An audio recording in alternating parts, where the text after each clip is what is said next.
পাহাড়ের বনফুল ঐক্য ছিল পরিবারের নয়নমণি, পুরো এলাকার গর্ব। স্কুলে যার নাম উঠত মেধা তালিকায় উপরের দিকে, সেই উজ্জ্বল মুখটি আজ কেবলই ছবি। আর কখনো ছুটে বেড়াবে না পাহাড়ের কোলে, গাইবে না গান, কারণ ভালো স্কুলে পড়তে ঢাকায় গিয়ে উত্তরায় বিমান দুর্ঘটনায় নিথর হয়েছে তার দেহপ্রাণ।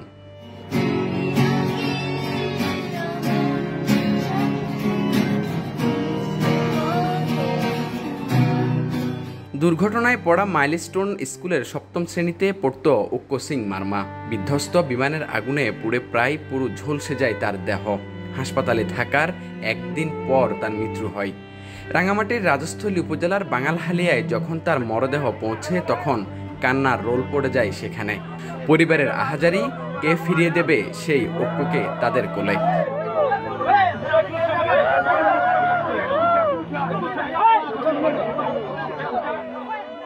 বুধবার পারিবারিক শ্মশানে শেষকৃত্য হয় ঐক্যর।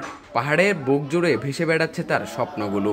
বেঁচে থাকলে অনেক কিছুই হতে পারত সে, কিন্তু কপিনে জমা ফুলের আস্তরে সে গল্প শোনার সময় কই তার।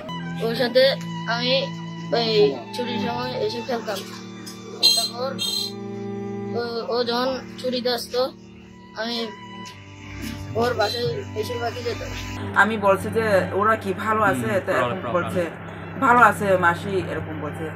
তারপরে ওরা থাকে আমার ছেলের সাথে, মাসি সব সময় বন্ধু বান্ধব ঘুরে ফিরে ওখানে থাকে, মারে থাকে।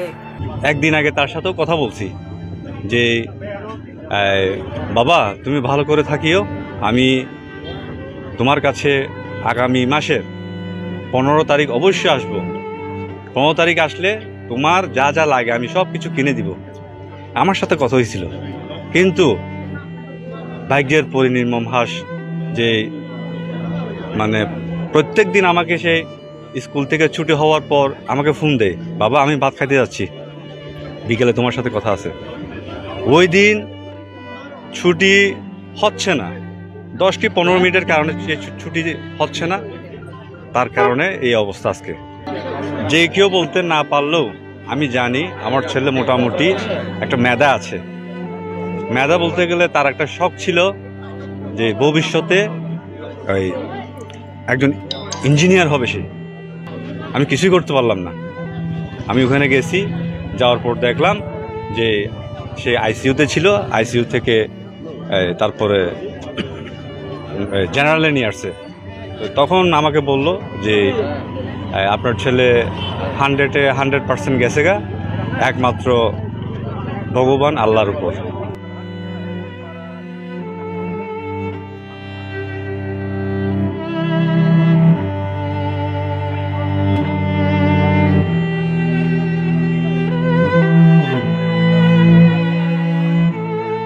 একটি উজ্জ্বল তারা নিভে গেল, তবে রেখে গেল অশ্রু ভেজায় কিছু স্মৃতি আর এক অপূর্ণ গল্প।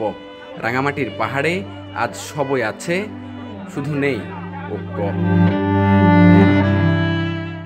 আহমেদ সার্জিল, পতাকা সারথি, চট্টগ্রাম।